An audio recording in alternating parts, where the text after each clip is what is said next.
Thank you, everyone, for joining us today. I am so excited for the group that we have here for this panel. My name's Irina. I'm the CEO of Knox. We're going to go around the horn and introduce our amazing panelists in just a moment. But you are in the right place if you've come to the conversation around AI advantage in cloud.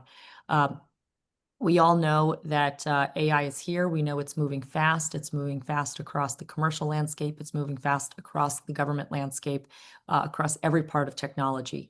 And we are so lucky to have the group here today to talk about actually where is that happening, how is it going, and truly what are the actual challenges, what are the actual opportunities, what are the security implications, and to really bring that to life and give you really concrete examples, insights into what that looks like. So without further ado, I'm very excited to introduce our panelists today. As I call on each of you, I'd love for you to share an introduction on yourself, and we'll just get right into it. So if you wouldn't mind sharing the most recent example of an AI implementation that you either worked on, oversaw, enabled in the federal government, in the DOW, that would be fantastic. We will kick off with Carrie Lee. Okay, thanks, Irina. So I'm Carrie Lee. I'm the former Chief Product Officer and Deputy CIO over software delivery at Department of Veterans Affairs. I have had 6.5 years there, and prior to that, I was in private sector. And then for an AI example, so one of VA's most talked about and exciting AI examples being deployed right now within medical centers, it's the ambient scribe. And so what that does is listen to the interaction between a provider and a patient and transcribes and can automatically insert the notes into the patient's chart. And so what that allows is for the medical providers to actually focus on the patient and really have a great interaction versus being worried about notes for the chart. So it's being deployed as a pilot across VA right now, and it's a really cool example of how VA is doing AI as well as a great healthcare use case. That's awesome. Thank you so much, Carrie, and thank you for your service. David, over to you. I have a lot of acronyms in this conversation, I think. So former Army brat, was in Special Operations Command for about 20 years in the Army. Then I got out and was the 7th person hired at DHS. So legit founder, I guess. I served many different positions, but would often get called out to go to the White House. I was the Deputy CIO of the Executive Office of the President. And then I was a Senior Presidential Transition Advisor for 3 of the transitions that went through. I just retired a few years ago as the CIO/CISO of CISA, Cybersecurity Infrastructure Security Agency. And then I transitioned to the private sector where I work for H2O.ai, an artificial intelligence company. And we've learned a lot. I'm the VP of National Security. I was a CISO earlier, got them secure, and now I'm trying to get it out in the market where we can help mission space. One of the things that we're doing that sort of transitioned, I sort of did it on one side, now I'm doing it on the other. I can't name agencies, but a federal law enforcement agency is now getting the benefit of taking lawful intercepts, voice intercepts, and being able to immediately translate them. In the past, they would translate them, they'd only translate about 20%. And of the people who were translating were often found to be security risks almost 40% of the time and let go. So now we're translating in almost real time. And we're typifying the spoken language, not only down to the transition, but we can also tell if it's in Hispanic or Spanish. Is it from El Salvador? Is it from Ecuador? Is it from a city within Colombia? Like those kinds of things. And that also helps when you're trying to tie things together. But one of the things we learned is with inference, you're able to say, oh, these 2 guys are constantly calling the same number on a routine time. And that routine time means that's probably their boss. So when you start being able to federate a an effort in one town with another town, you can get some real wins in knocking down a lot of the criminal activity that we're seeing. That's all. Fascinating. And that is in production now, or that's in pilot phase at this point? So it's about to go into production. It's we started with one location, and now we federated it, and now they want it. So Fantastic. yeah, That's fantastic. exactly. Awesome. Well, again, we're going to get back into all of these in just a moment, but Brian, let me hand it over to you. No, I appreciate it. Brian Rawson, I'm the Vice President for Big ID Government Operations.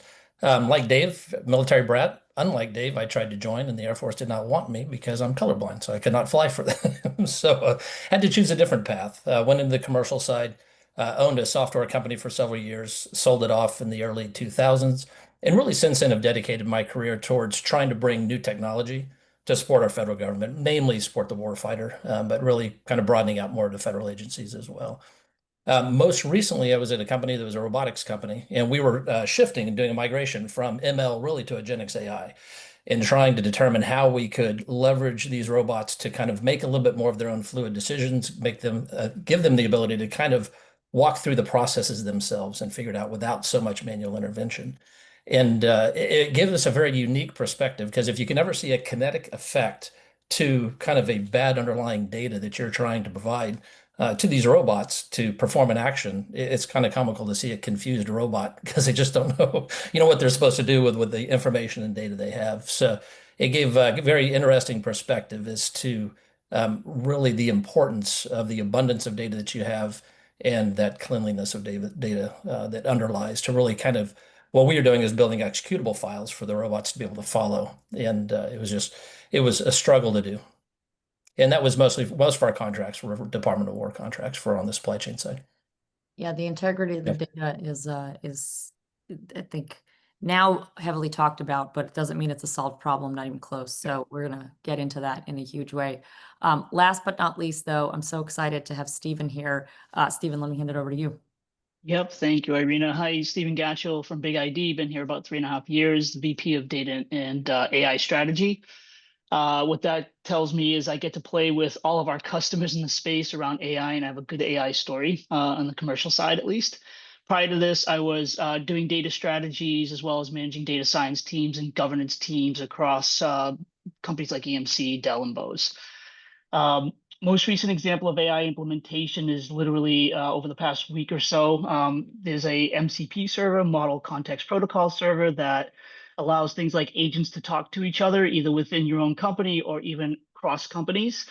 And one of the big challenges that we have across our customer base is from a reporting perspective of showing the value of tools like Big ID, showing the values of governance programs, right? We talk about data quality and the quality of data, and how do you put a number on that to get funding in order to improve things like this. So being able to spin up an MCP server and understand from a natural language context of anybody typing into a prompt and being able to get any reporting out of all the wealth of knowledge of information that tool sets like Big ID create. That's what we worked on recently, and now we don't have to go into the game of creating new reports every day for our customers. They can go out and figure it out on their own. And probably ask for them in natural language too. They do ask for them that, like, literally, like, show me all of the data that I want to use in a specific model that is non-sensitive data that is specific to the United States, et cetera, right? And be able to do that. That's awesome. That's awesome. Well, I think for everyone on the bridge here, I think you can see why I'm so excited to have this group, because you really have such a diverse group of folks that are seeing both from within the agencies, from industry, and really across use cases, whether that's DHS, VA, DOW, and really just across the board. So before we hop into some of the meat of the questions here, I do want to encourage everyone on the phone, as you have questions, we want to make this interactive. Go ahead and drop those into the chat, the Q&A box down at the bottom of the Zoom. That we'll start accumulating those, and in about 5 minutes or so, we'll really start picking on them and have this group address those. So keep your questions coming. I've already seen a few come in. I think, again, it's just so rare to have such just a relevant group of people talking about this stuff. So thank you all for being here, and let's really hop into it. So first question is really actually piggybacks on what Brian teed up, which is you can't talk about AI without talking about data, of course. And data readiness inside of an agency is where is it? What use cases are ready? Where is it kind of clean enough to train a model? Where is it not? What have been some, kind of scenarios where we've put, data that isn't clean and use that to train a model, and where has that kind of gone off the rails? Where has that actually been okay? Just really would love your perspective, folks, on readiness and it's data readiness. There's so many others as well, right? There's culture readiness of an agency to accept. There's risk. All of that we'll get to, but just to start at brass tacks, where are you seeing the most readiness, the least readiness, and how are you seeing folks get ready? So, Brian, if you wouldn't mind kicking us off, because you're literally living this with your colleagues at Big Idea today. Yeah, no problem. And I can give you over to Carrie and David and Steve. Exactly. And I can give you kind of a broad scope. Obviously, Carrie and David can give you very specifics to the agencies that they had represented. But, what we see kind of across the board really is a lack of confidence. And that's really as we go in and talk to a lot of our customers and we start to understand where they're at, as they're starting to build out their models and starting to train their models, they're really struggling with the confidence in the underlying data that they've got. And that confidence really having dependent upon which agency is oftentimes relies a lot around security. What is the risk? So when you do look at what the Department of War is doing right now, it's really a concern about what can we share, what can we not share, what information can potentially be exposed, what information could we possibly be creating that then couldn't be exposed. So are we potentially combining data sets, benign data sets, but when you combine them, all of a sudden they're not benign and they become much more sensitive. And so what we're seeing really is that's kind of top of mind with most of our customers right now, is having that confidence that they're not going to create an exposure by employing and invoking AI further. And how are you solving that? Yeah, so from our perspective, the biggest thing you have to have is you have to have visibility first. And so you have to look at it. I don't really want to turn this into necessarily a Big ID commercial. Sure, no, I it's want to just talk really kind of in general about the Yeah, problem yeah. and the challenge you have. And the first thing that you have to do is you have to have visibility and exposure into all data that you've got so that you can truly understand what is out there, make sure that you don't have any outliers out there. So really broad format, looking at structured, unstructured, semi-structured, all the data that you've got throughout the enterprise. And then the second thing, you have to be able to catalog and label that data. You have to be able to really acknowledge what that data is. And then once you can do that, then you can start to look at policy and how you want to actually use it and leverage it. And so really from kind of a broad perspective, that visibility is kind of the underlying root piece. And we see a lot of folks that really are kind of challenged on complete visibility. They have very strong visibility in certain sectors and certain pieces and formats, but across the board, they lack a lot of that visibility that they need. Yeah, super interesting. And we'll talk about training data sets and so on. There was just an article in Bloomberg yesterday on the front page around OpenAI and others employing junior and mid-level folks at investment banks. So very highly educated individuals to actually train kind of the next level and versions of models. And I imagine there's very close parallels happening kind of across agencies. Carrie, I'm curious, particularly in the use case that you were talking about with, being kind of this assistant for nurses, for doctors to, rather than manually punch in information into a chart, have it kind of auto-populate based on what's going on in the consultation. Where that seems like it could get like that data could get pretty messy pretty fast. And I'm just curious kind of how did you guys think about even, again, just being ready to deploy something like that in such a big way? So there are SaaS products out there that actually specialize in being ambient scribes. And so the VA ran tech sprints initially a couple of years ago, and then was testing to ensure that not only did the tool work the way it's supposed to, that it was not biased, that it was trustworthy, that it was secure, that there wouldn't be patient harm, that there's also a human in the loop, like the doctor always reviews. Just like if you notice on even a Zoom call like this, if the AI transcribes it, it's not always accurate. So just putting those pieces in place and creating the process is really what worked. On top of that, just in general, healthcare and data readiness, VA has developed an enterprise data platform called Summit and been working on that for probably the last 6 years.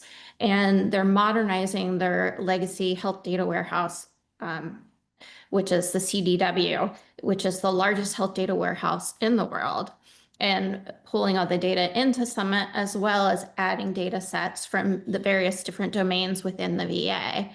On top of that, they've established a data catalog where they have data stewards providing updates to the data and actually helping enrich the metadata for the AI, because one of the key things with AI and agentic workflows is the AI needs to know what data should it be using. The data has to be discoverable and available to the AI, but you really need that extra context in there so that the AI knows, did it come from a legacy system that is inaccurate? Should I use this data, or is it,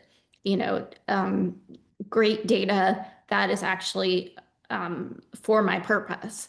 And the only way to provide that is through the metadata, because AI is not going to understand the context like a human would.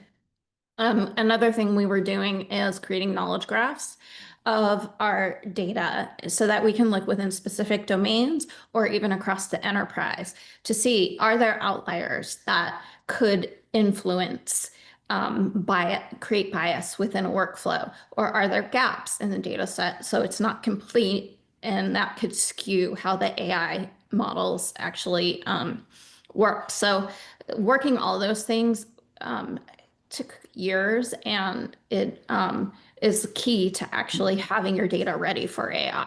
Yeah, no, I think key being it took years, right? And yes, this is the It's not like an overnight thing. It's not at all. One of the biggest challenges is actually getting the data stewards in each domain to populate the data catalog, because the data stewards are the ones that, understand the data, they understand the context, and finding people available so that they can populate the data catalog with all the information about the data. That, I think, was one of our biggest challenges.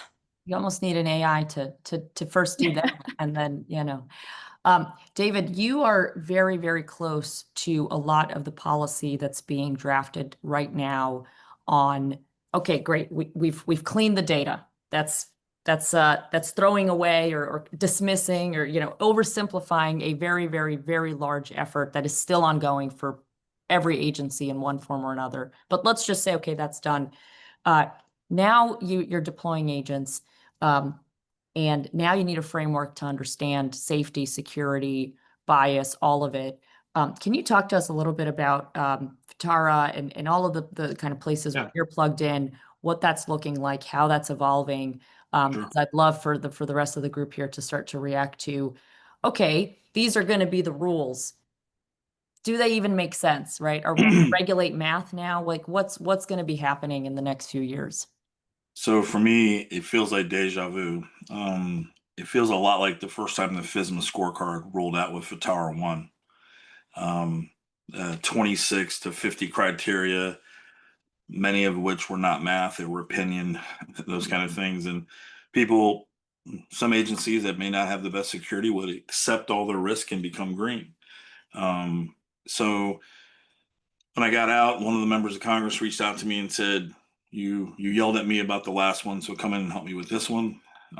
So, and he did this with a few other people, but I think what's going to happen is FITARA 2.0 is going to come out after this current hiatus. It's going to be probably named after Senator Congressman Connolly, who just passed away and was a big believer in FTARA 1. But FTARA 2 is going to do a couple things. At least the draft language and what I understand is happening now is you have a reconcerted effort to create the authority of the CIO is going to get reconcentrated. Many of the agencies gave their authorizing official all the way down to the program office. And then so there was no single person you could hold belly button accountable for risk. And so I don't know what degree they're going to bring it back. I don't know if they're going to make it only the CIO or the CISO or have some criteria, but they're going to reconcentrate it. And I think that's wise. They're also going to say that you, at some point, 20%, 40%, you cannot accept risk on more than 20 or 40% of your systems. So you can't just keep accepting risk. This will also drive big changes in budgets and things of that nature, but they're going to update the FSMA scorecard. It's going to be mostly math, and that's good. They asked for input, and they got AI scorecard, which is here we go. So when you talk about AI, one of the things that I fought hard for, and I think it's still in it, is that there is going to be a requirement for any major models, and NIST is going to have to do a lot of refining of their definitions. But any major model will have to have a third-party validation of that model, so that no one can self-test and say, I create great models. So that's a beautiful thing. I think it really needs to be in there. And then they got it down to, they may add, because things get retouched, but they did focus on 4 major areas that are math: accuracy, robustness, lack of drift, and lack of bias. And if anybody knows about robustness, we need a better definition, because none of us on this call would agree with what the term robust means. But we've got to make a definition that we can measure. But those are math. You can measure those things. And then the last piece is art. It's explainability. And it's harder to measure, but we have to have it in there because we have to measure it. And one of the other things that I fought for, and I don't know it's going to be in there, but they are talking about, when do you start reporting green, amber, red, and what are those thresholds? And part of my conversation was the model use case matters to the actual measurement. And I'll explain. When DOW wants to take out the enemy and is going to take out a building, they want to be highly accurate. They really don't care too much about bias. But when FEMA is giving resources to the American citizens, they want to really focus on not being biased, and to the detriment of some accuracy. So one model is going to have a different level of measurement for green, amber, red, because that's probably what we're going to end up with, is green, amber, red. So I hope there'll be a period of time where we all rationalize what success is, define it, and get used to moving the goalposts, because the enemy's at our door. But we're going to have to do the same thing we did with FSMA 1. We're going to do now, but with AI. So I think definitions will matter. There's some other policy concerns you want to make sure you're aware of, is like, if the federal government were to copy industry, which they do, and we don't know at what speed. Silicon Valley's already said they would rather put AI agents in place than hire new people. So if that were to happen in the federal government or federal contracting, the questions would come up like, what is inherently federal? What is on the loop, in the loop? What's a supervised, semi-supervised, fully supervised model? Well, you probably know that one. What are those models, and how do you define that? So I think a lot of things are coming. I think some of it's really amazing, and some of it, the definitions will really matter. So. And so, Stephen, not to put you totally on the spot, but you are sitting in the role of then having to build and deploy, in this, kind of new scorecard world. I just, to the extent you're comfortable sharing kind of how do you react to some of this, right? Because it does feel like I think we see it with the chips, and we're seeing it now more so with the models, where we are moving toward this let's regulate math environment. And I just wonder from someone who's sitting in the position of an innovative technology company that is building these models, deploying them, using them across the board, where does that help you? Where does that hurt you in terms of actually delivering value as a product? Yeah, so I love what David said around we all have to agree to the terminology, because I think being able to take a regulation, whether it's inside the government or outside the government, whether it's in the US or outside the US, I'll pick on the EU AI Act for a second. Do no harm to a human. You have to then translate that and then look at a model and understand what the explainability of that model is. How was it developed? What data sources are being fed into?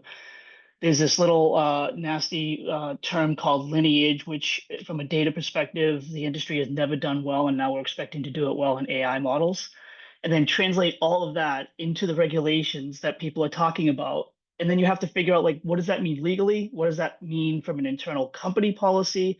What does that mean, and how do we relate this to our customers to tell our customers, like, here's what we were doing with your data, and here's how it applies to the regulations and the rights that you have, whether it's CPRA in California, or like I said, the EU AI Act. So from a technology perspective, I think it's working with our customers to understand how are they translating the regulations, how are they defining things, and do they align to those definitions like David pointed out, and are they all aligned? And then how do you take those measurements, actual numbers, and translate those into, red, green, yellow, right? And then the toughest part, I think, is even if you do all of that well, then how do you consistently monitor this on an ongoing basis, and quite frankly, in near real time with some of these models? Because if we're saying do no harm to humans, and you have the DOW using some model, especially where they're doing real time decision making in a war environment, it matters, right? It matters how accurate it is. It matters the definitions. It matters, are they applying to the regulations? It matters if there's drift in the model. And to do this on real time with all of the different data at petabyte scale in some cases is a really, really challenging environment.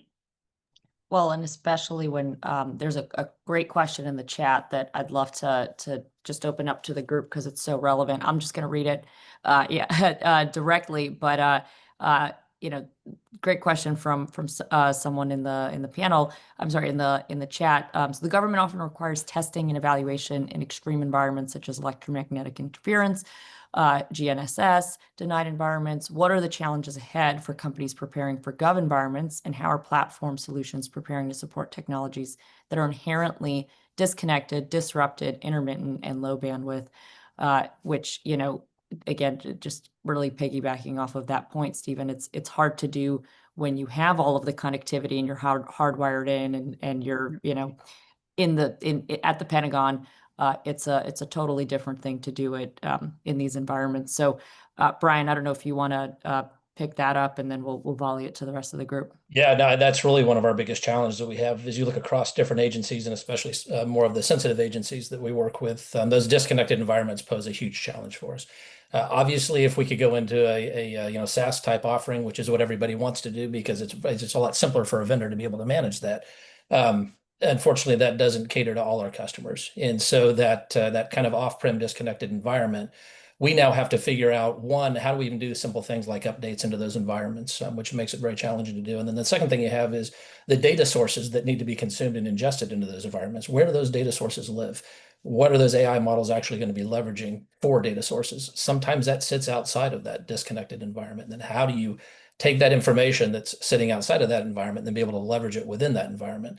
So there's a lot of challenges that poses and risks that poses to our customers by staying in that disconnected state. While from a safety standpoint, it certainly makes sense, and we in no way advocate that we should connect these environments, but it does pose a huge challenge from being able to effectively employ AI and be able to leverage it the way that you need to be able to leverage it for effective decision making. Yeah, David, you want to jump in? Yeah, this is where I'm an ops guy, people, so I'm going to already assume we're talking about mainly deployed assets or assets that get intermittent connectivity by their own definition, right?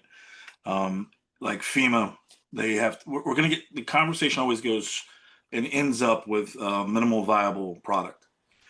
Like if you can't operate in your FEMA, you better be able to take people trying to register the fact they're going to get something for the flood or something from whatever.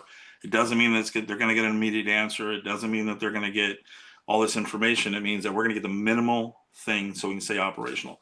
and it depends on the mission space, and it also depends on dollars. If you can go all the way to Faraday cages if you want, and palletized stuff and cooling and everything else. But I think it really comes down to minimal viable product. And in that manner, you start putting your solutions around it. Like Coast Guard often goes out, they get disconnected, they come back and they resync. If we're talking about that with AI, it's with all the use cases that I've dealt with, as long as you weren't messed with on the outside, you didn't get something happen to you and you come back, it works faster now with AI. And the double checks are at machine speed and not human speed. I think the one thing I think you're alluding to is, how do you know if you got popped while you're at sea or while you're in FEMA in a hurricane or whatever use case? And I think that's where you have to, when you build those kinds of operational things that are full or deployed, there has to be more of that, more of the tampering piece that you have to look for, depending on what the use case is, whether it's DOW or FEMA. Hope I answered the question. Yeah, and it actually brings up another one, which is less specific to AI, but since, it's a great question in the chat, and thank you for that. When you think about just internet connected systems overall versus fully air gapped on-prem, Brian hit the nail on the head, I think, which is it is very challenging for the developer of the application to manage them. They're also very challenging for the agency consuming that application to manage, because they are having to do the update. They're having to do the security of it. And we are seeing especially a huge acceleration over the last 12 months, but it's been happening well before that too, a massive shift to cloud and to obviously consumption as a SaaS. Carrie, I think VA was one of certainly the pioneers over the last 10 years of ATOs and so on. Again, this was even before the age of AI, but can you talk through that transition and what that ultimately meant for security of the same workloads that were being serviced on-prem, air-gapped, et cetera, now being serviced as a SaaS? How did you all navigate that transition? What did that mean for the security of the data of the workloads? And what are some of the lessons that you all learned as you went through that? And you went through it in the biggest way, I think, out of any agency, the most public way that we can now apply to how AI is really pushing more and more workloads into the cloud. Yeah, so at VA, we did a big push for cloud back 6-7 years ago. And we established a FedRAMP program where we were using FedRAMP for any SaaS product and sponsoring SaaS products to get a FedRAMP authorization. As well as we migrated workloads to cloud infrastructure, we had an ATO process for that. And I think one of the biggest things that helped with that process is really understanding the customer responsibility versus the cloud provider's responsibility. And so when you're looking at a cloud provider, especially in the SaaS area, most of those controls that are required by RMF and NIST actually are covered by that SaaS provider.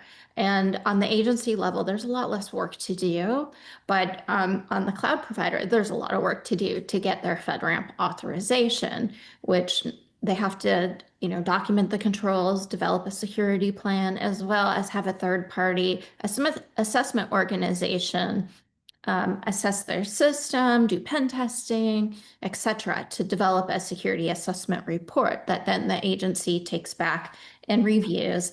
And then once they've approved that through an authorization, they just have a small amount of controls that they have to meet. And even with AI products within a SaaS, it's still the same thing. It's technology. You need to have controls there. You need to ensure that it's secure.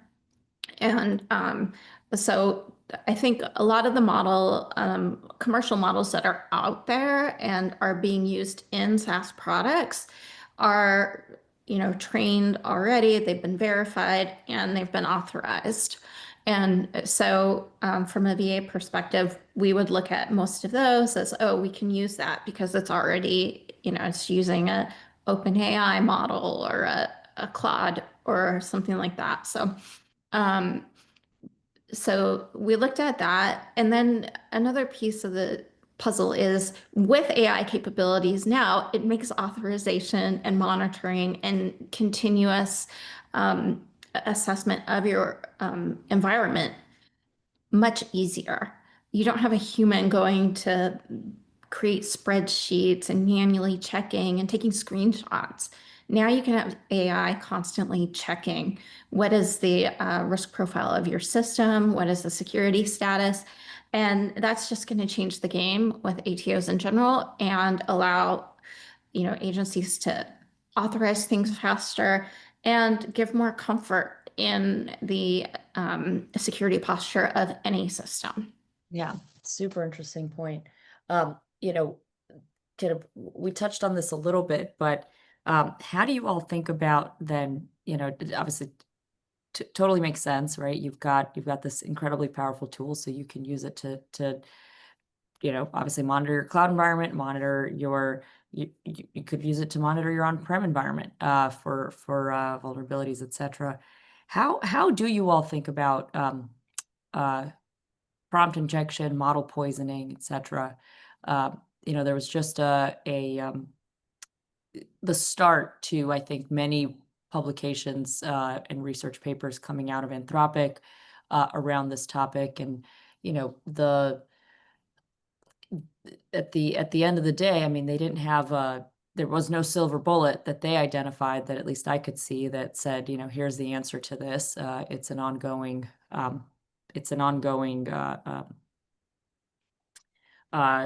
vigilance and models checking models and humans in the loop and ground truthing in a sampled way. And there's all sorts of techniques that you can de-risk. You never get to zero, but you chip out a way at it in a number of ways.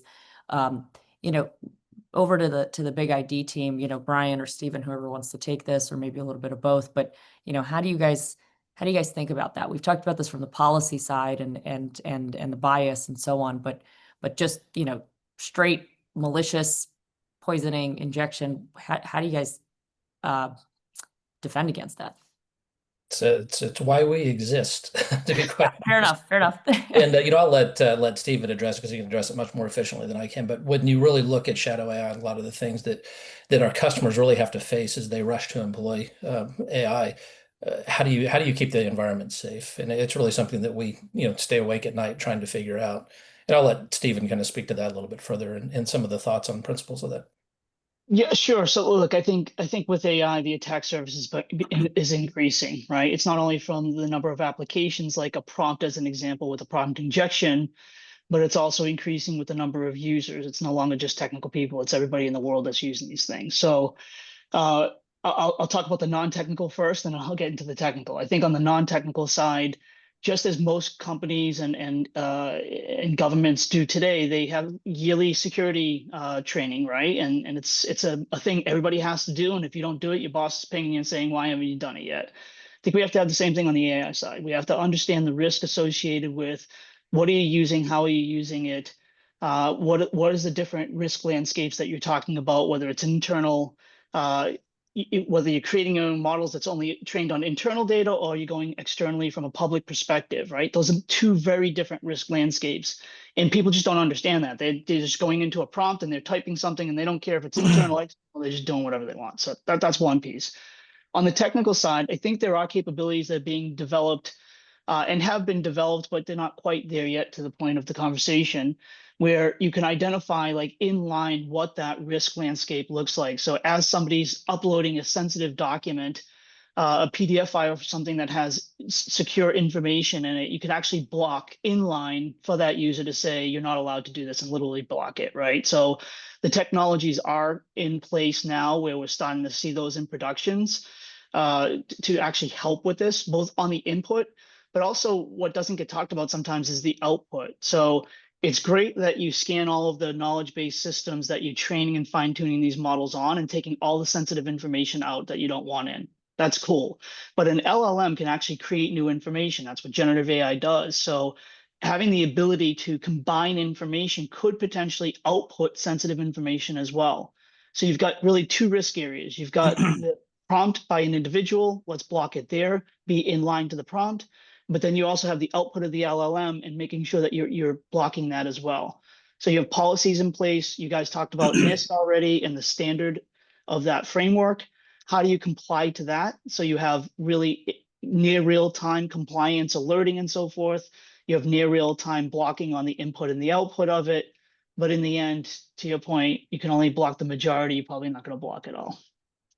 Yeah, and such a great point around, I mean, all of it, but the synthetic data piece. And Dave, do you want to jump in on? I know you guys are seeing a lot of that, obviously working on a lot of it. Yeah, especially when it has a lot of PII, and not every use case you want to do. So you want to do synthetic data, but there are many that you should, and that won't be able to get to the core data and hurt you. And we're looking at differences of model performance by 1 and 2%, not 5 and 10. I mean, the performance is really high. I also think we got to get to the point where every federal government, everybody's got to get agnostic to the LLM, right? We probably need to touch on data sovereignty, right? AI sovereignty. Like you need to own your own stuff, right? And you need to be able to personally test it for drift and bias and all that other stuff. But I think it all goes back to provenance, right? If you have trust, it comes from all those things we've been talking about. But one of the things that I think is key is like being a former CISO in government and CISA and CIO. I had air gap systems, and they never performed at speed to protect themselves. They were hours latent compared to my cloud response. So in my personal opinion, and I think many of my peers, is if I'm going to go put stuff anywhere, I need to put it where it's highly managed, and hopefully we're going to respond with AI because we're being attacked by it at that speed. So I think getting in the cloud that's certified and ready and tested and pen tested and retested and constantly red teamed is better than me doing that with 25 independent systems. So the synthetic data is something y'all should look into and see where it's appropriate to use, because it is often very appropriate. One last thing, because we're in the weeds on data. Yeah. Like at CISA, we had a problem, like all the ISACs, all the different sectors for critical infrastructure. In the federal government, a dam had information from the Department of Interior, EPA, many, and Department of Energy, and many of them had conflicting data. Like one says it's 5,000 feet across, and two of them said it was 500. That'll skew a model. There's data provenance, right? And then there's also sharing information. If a energy company says, "Hey, we got popped," and they tell CISA, if that ever gets outed, because we just take it in and tell the energy companies and associated businesses like, "Hey, man, go look for this," and we even send an email back to the people that told us about it, because we don't want to affect their stock price or the fact that they're sharing this information freely. Because other than the chemical ISAC, everybody is doing this because they think it's a good thing to do on behalf. So trust and confidence in the data, I much prefer to put it in the cloud. So can I ask then, and this is for everyone, I'm very curious because I'm sure we'll have very different opinions here.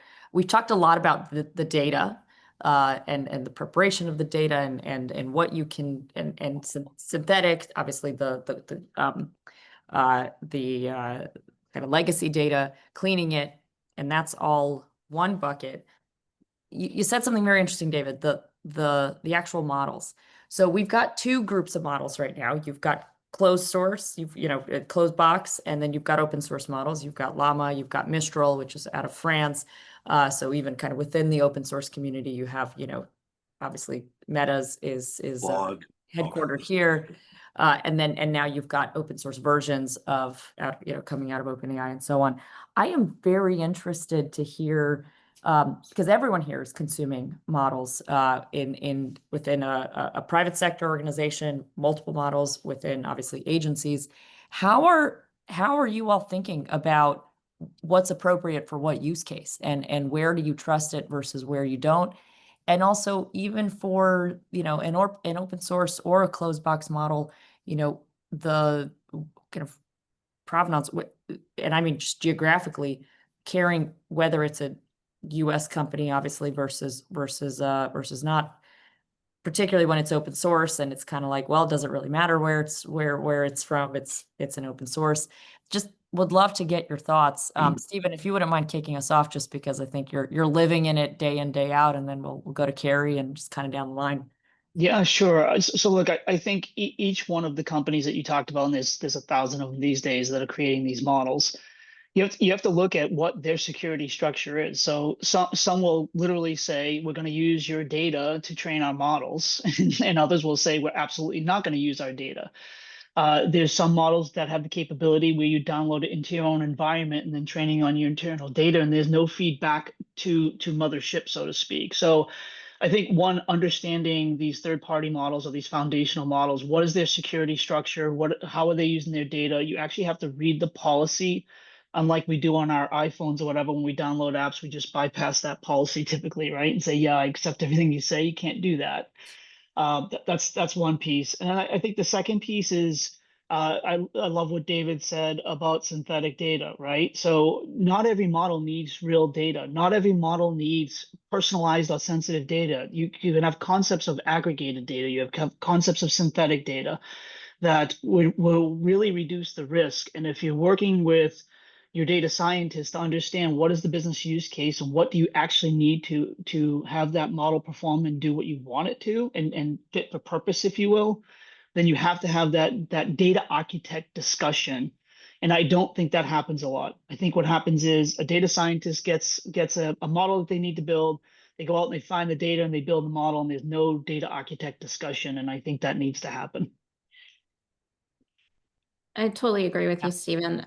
That's kind of how we handled it at VA. Like, VA employees were not allowed to use like Chat GPT. We created VA GPT, but there was still, um, controls in place and warnings like do not share private VA information or PII, PHI within this GPT.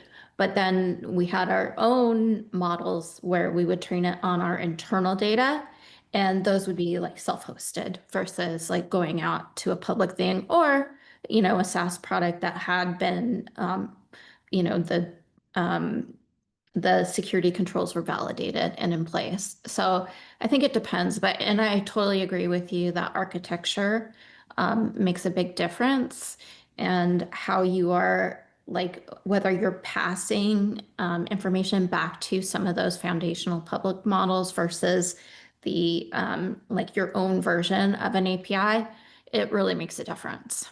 And Carrie, if I can just quick question on that. Did you see a huge performance difference between VA GPT and, Chat GPT? Meaning, was there any give on just, how good the model is? And you could define that however you want, but or were you like it's the same and because often obviously there is a give and take between security and ability to lock it down with performance and having the latest and greatest, and it's more accurate, less hallucination, and all the 50 other metrics you want on a model.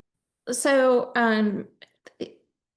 not really a big performance difference, but it was like more friendly than the public version of ChatGPT. So it would say, well, I think that's a good idea. Why don't you expand on that to really get people thinking? So it was more customized as well as, I think it was using an older version. So it didn't have like the up-to-date, like GPT-5, where it had those capabilities. But it was sufficient. And I think now with a lot of the cloud providers providing the models to the government for $1 or $1.25 a year. I think that's like really helped influence adoption. And so before I left the VA, it wasn't fully adopted, but now there are a lot more AI use within like commercial tools. Makes total sense. Sorry, David, you want to hop in, please?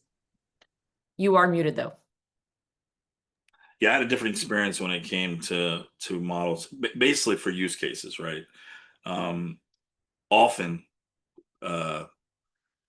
open source models that came from China performed much better than any other models we could find. So I guess what I'm saying is, and that's frustrating, and that may ebb and flow and change. So we, at H2O, we started thinking about this about 2 years ago and started being super agnostic to whatever LM and whatever model thing you did. But the couple things we did is we didn't want to take some. I'm not saying we keep the Chinese models in the game. I'm not saying that. But the open source models, it's a risk posture with the agency, right? And if they're using synthetic data, maybe they care a lot less. But they get to they have to measure how the performance is going to the risk. And like at one point, SOCOM had a competition where they were looking for the gray wolf migration in Ottawa, Canada. Everybody knows what they're actually looking for. And the models that performed well were open source models, not the Chinese models, but the open source models. And we were able to run 100 different models, versions of that model against it, and then test it. And I think the biggest thing is you got to test your own stuff, and you also have third-party testing, but you got to be able to hot swap. And if you can't hot swap, then you can't help the federal agency you're supporting. The one thing I'm still fed in my head and my heart, the way we gain trust as an industry is do not sell a science project of AI to the federal government if it's not ready for production, or have the conversation with them saying, this has a high potential for making a big difference. Do you want to join us on seeing if it works?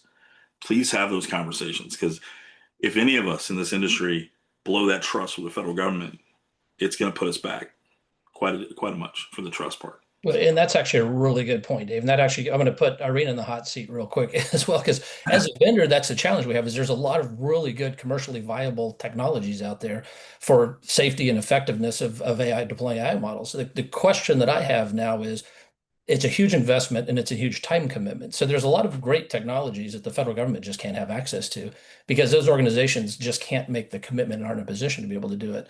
So the question really for Irina is, what are you seeing change? And most of it relies around the certification processes. Organizations like Big ID and others that want to come into the federal space, what's happening and what's changing within the industry so that the federal government becomes more of a viable marketplace for organizations like ours? Yeah.